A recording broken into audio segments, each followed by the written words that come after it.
In the Mexican desert, a man is digging through some debris and accidentally finds a hidden hole on the ground containing a Nazi flag wrapped around a spearhead. As soon as he touches it, a dark force takes over his body, which now moves on its own. When he tries crossing the road, a car suddenly hits him, only for the vehicle to get smashed. A creepy symbol then appears on the man's wrist and he just keeps going as if nothing happened. Meanwhile, in an apartment in Los Angeles, a mother opens a door and screams when she sees her daughter snarling on the ceiling. The family immediately seeks help, but Father Hennessy doesn't have the skills to deal with this, so he calls John Constantine to do it. John is an expert in everything supernatural, like exorcisms and demonology. He's also a chainsmoker. John finds the possessed girl tied to her bed and opens a window to let the sunlight in, which the girl hates. Then John presses an amulet on the girl's forehead and it burns her skin, causing her to start shaking and screaming while John recites the incantation. Suddenly the girl stops moving, only for a creepy creature to come out of her neck and attack John.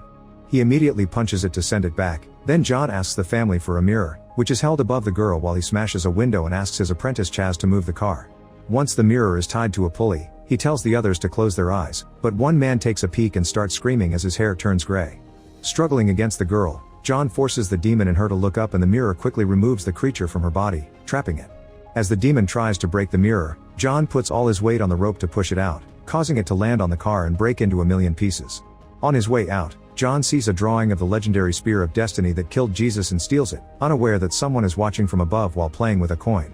Getting suspicious, John tells Hennessy that the exorcism was worse than usual and predicts something big is happening soon. That night, Detective Angela finds herself in a hospital bed. She hears the word Isabel whispered in the room, so she gets up to follow it to the hospital roof. After removing her medical tag and letting it blow away, she jumps through the glass roof and lands in the hospital's pool. At that moment, Angela wakes up in her apartment and realizes it was all a dream.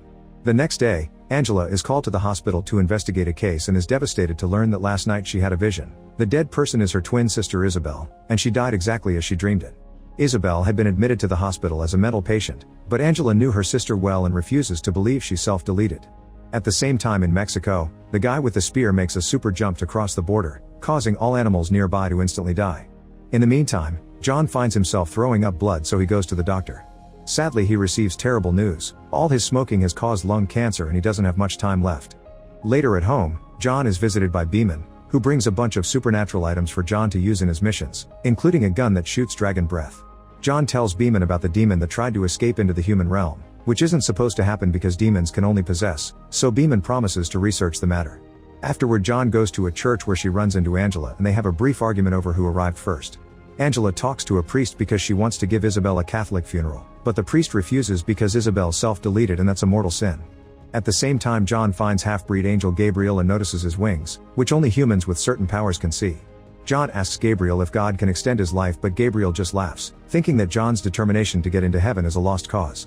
Then John points out he's banished lots of demons back into hell and that service should make up for his sin, but Gabriel explains that self-sacrifice and belief are the only things that will get him into heaven. Since John has only been saving people for convenience and not because he really wants to help, it doesn't count. Meanwhile, Hennessy concentrates as he runs his hands over a bunch of newspapers, hearing the news articles in his head. Finally, he stops at the article talking about Isabel's death, sensing something there. At the same time, Angela watches the footage of Isabel's death and hears her say John's name. Then all the phones in the building start ringing at the same time, but nobody answers when she picks up. Sometime later, John has a coughing fit in the middle of the street and falls to his knees. A crab appears on his hand, and when someone tries to approach him, John is suddenly attacked by a demon covered in insects. A powerful hit sends John flying and he accidentally drops the box with his weapon, so he has to struggle against the demon's hold as it tries to choke him. Using a piece of a sign, John hits the demon to push him away and finally grabs the box, but before he can open it, the demon attacks again. There is more struggle as they rush down the street, only for John to throw the box away and let a car crash into the demon, killing it. Then John stomps on any insect left. Afterward, John and Chaz go to Midnight's nightclub, a place where the supernatural hangs out. A test at the door checks if visitors can see the drawing on a card and John is allowed inside, but Chaz is turned down because he doesn't have the power. Inside the club, people are enjoying the debauchery, but John ignores them to enter the back room, where he meets the owner, Papa Midnight. He's a powerful occultist who, unlike John, has decided to stay neutral in the fight of heaven versus hell. John tells him about the demon that attacked him, but Midnight doesn't believe him because the rules accepted by both sides say pure demons can't wander Earth. They're then interrupted by the half-breed demon Balthazar, who keeps playing with a coin as he teases John. When John threatens him back, Midnight cuts in and reminds them his club doesn't accept hostility. Another coughing fit suddenly overtakes John, so he has to rush out. Later at home, John is visited by Angela, who wants his help because she thinks Isabel was forced to self-delete by someone else. However, John thinks she's just desperate for his sister to go to heaven and turns her down. At that moment he sees shadows outside chasing Angela, so he goes after her and decides her case may be connected to the recent demonic incidents. Angela explains she doesn't believe in demons when suddenly the lights around them start going out one by one except for a Mary statue in a display window. Weird windy noises are coming from above, and John explains they're from flying creatures while taking out a piece of fabric. When he lights it up with a holy glow, he exposes the demons surrounding them, who immediately get burned down to ashes. Angela throws up from the sulfur and John points out the demons are after her, not him. Agreeing to take Angela's case, John decides to visit hell to see if Isabel is there, which would indicate that she truly self-deleted. At Angela's apartment, he puts his feet into a basin of water that will work as a conduit and asks Angela to leave before grabbing her pet because cats have a connection to the supernatural. By staring into the cat's eyes, John creates a link and time stops around him before he appears in hell. With holy water at hand for protection, John walks through the horrible landscape of hell, ignoring the raging wind, the demons, and the damned souls until he finds Isabel at the edge of a building. As demons surround them, Isabel says John's name and takes off her medical tag, so John chases after it. While Isabel falls, the demons chase after John and jump to attack him. Once he has the tag, John breaks a bottle of holy water on his chest and appears back in Isabel's apartment, expelling smoke from his whole body. He gives the tag back to Angela while confirming that Isabel did self-delete and she's damned for it. Meanwhile, Hennessy sneaks into the morgue to find Isabel's corpse. He tries to read her memories by grabbing her arm, but at that moment a creepy mark appears on her wrist, which makes Hennessy back away in fear. Terrified, he tries to drink from his flask, yet not a single drop falls. At that moment a guard finds him, so Hennessy rushes to a store and desperately tries to drink from any alcohol bottle he can find, but the liquid never falls. After smashing a bunch of bottles, Hennessy collapses again and begins to choke, so with his last breath he uses a bottle opener to draw on his hand. Suddenly Balthazar appears playing with his coin and enjoys watching Hennessy slowly die as it's revealed he made an illusion to make the priest think there was no liquid, but he's actually choking on tons of it. Back to John, he explains to Angela that as a kid, he was already able to see all kinds of supernatural entities. Not knowing what to do, his parents sent him to a mental institution to be treated, which made it worse. Feeling scared and outcast, young John tried to self-delete, and he was officially dead for 2 minutes. However, in hell time moves more slowly, so he feels like he was down there for a lifetime. The paramedics brought him back and John finally accepted that everything he could see was real. Because of his terrible sin, his soul will go to hell, so he works exorcising demons hoping it will earn him salvation. Heaven and hell have a bet over who can win humanity's souls, and they create half-breeds like Gabriel and Balthazar, who whisper things to people to make them better or worse. Their chat is interrupted when Angela gets a call about Hennessy's death and the duo immediately goes to the scene. John notices a bloody mark on Hennessy's palm, which is the same symbol Isabel and the Mexican guy had. Hennessy left it for John. After making a copy, John sends it to Beeman for research. Afterward they go to Isabel's hospital room and John snaps at Angela, trying to force her to think of anything that could serve as a clue. Angela finally remembers that as kids they had a secret way to communicate with each other and she breathes on the window, fogging it up to reveal the message Corinthians 17, which shouldn't exist. As they drive away, they call Beeman, who explains that the Hell Bible has more passages than the traditional Bible. Corinthians 17 talks of the son of the devil called Mammon, who will bring eternal darkness upon humanity and whose symbol is the one from Hennessy's hand. Mammon wants to steal control from Lucifer, and to do that he needs a powerful psychic plus a divine being. Beeman starts stumbling over his words and senses something is coming for him, so he hangs up right before insects start coming out of his eyes.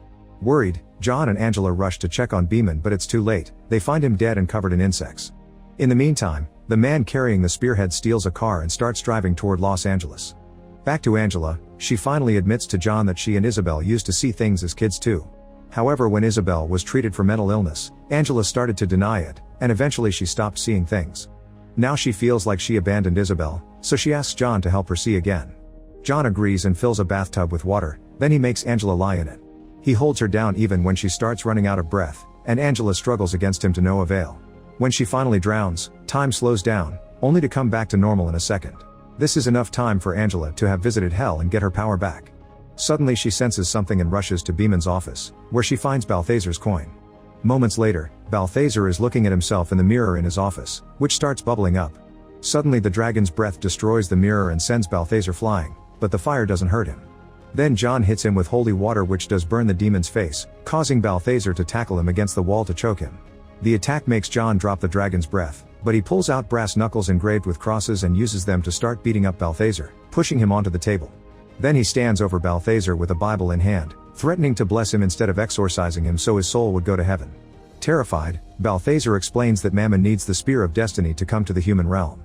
At that moment Angela appears behind John and Balthazar laughs, revealing his goal was Angela and John brought her to them, so John shoots him down.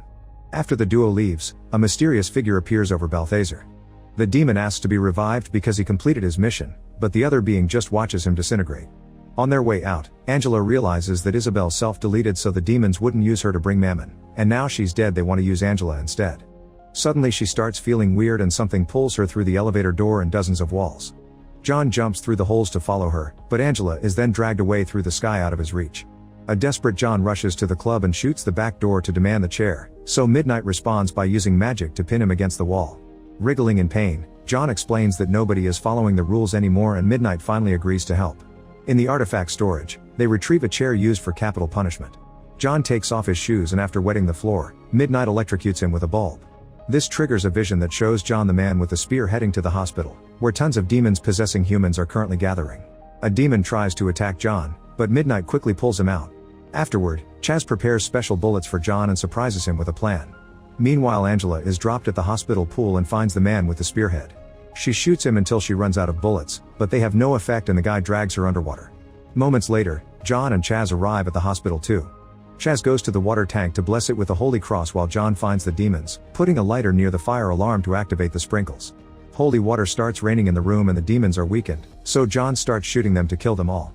Some demons try to attack them but John shoots them first, however he runs out of bullets. Luckily Chaz joins him and kills the remaining beasts. Then John and Chaz look for Angela, who is being drowned by the Mexican man. When she appears in hell, she hears her name whispered by Mammon, who immediately jumps on her. At that moment John enters the pool room and finds the dead body of the Mexican guy. The water starts boiling and a possessed Angela emerges, but John refuses to kill her. A fight ensues as John tries to exorcise her, but Angela drags him underwater to drown him. Chaz quickly jumps in to help and between both of them they hold Angela down on the floor. John begins chanting the incantation while Angela struggles, only for her to suddenly go back to normal. Unfortunately it isn't over, Mammon is in her stomach trying to get out. This time Chaz chants along with John and after lots of effort, it seems Mammon disappears. Suddenly Chaz is pushed back and smashed against the ceiling, instantly dying. Furious, John places the tattoos on his arms together and says an incantation to reveal whatever is hiding in the room. The ceiling appears to open up and Gabriel drops on top of John, revealing he's the divine touch that would help bring Mammon over. Gabriel thinks it's unfair that awful people like mass murderers only need to repent to go to heaven, so he wants to bring Mammon to cause lots of suffering. That way only those who are capable of surviving such a thing will be worthy of heaven. Then Gabriel blows at John to send him crashing into a glass door before grabbing the spear to start the ritual. Desperate to stop him, John prays to God and uses some glass shards to self-delete. Suddenly time freezes and Gabriel and Lucifer appears because John is the only soul he's allowed to take himself. John explains that Mammon is about to come to Earth and ruin Hell's plans, so Lucifer makes another door explode to check if it's true. Seeing Gabriel about to do the stabbing, Lucifer takes Angela away right before time unfreezes and the spear comes down. The reflection on the water shows Lucifer holding Mammon over Angela while he reminds Gabriel that the world is his. Gabriel tries to attack Lucifer but he has no power because God has abandoned him, so Lucifer sends Mammon back to hell and burns Gabriel's wings down before pushing into the pool. Now it's all over, Lucifer asks if John wants a life extension as a reward for warning him about Mammon, but instead John asks him to send Isabel's soul to heaven. Lucifer does it with just one gesture and then drags John through the floor, happy to take his soul at last. However, an invisible force stops him and Lucifer realizes that, thanks to his sacrifices, John doesn't belong in hell anymore. John's soul starts floating up to the light of heaven as he gives Lucifer the finger, but Lucifer refuses to lose his favorite soul and inserts his hands into John's lungs, removing the cancer and extending his life in hopes he'll sin again. Afterward John retrieves the spearhead and checks on Angela, who is fine. Gabriel is also alive but he's human now, so he asks John to get his revenge as he hands him the gun. However, John just punches him and lets him live, knowing being human is punishment enough. Then John says goodbye to Angela on the roof, giving her the spear to hide away from dangerous people like himself. He also has some gum instead of a cigarette. Sometime later, John visits Chaz's grave and sees his soul become an angel. Make sure to subscribe and turn on notifications so you can watch more videos like this. Thanks for watching.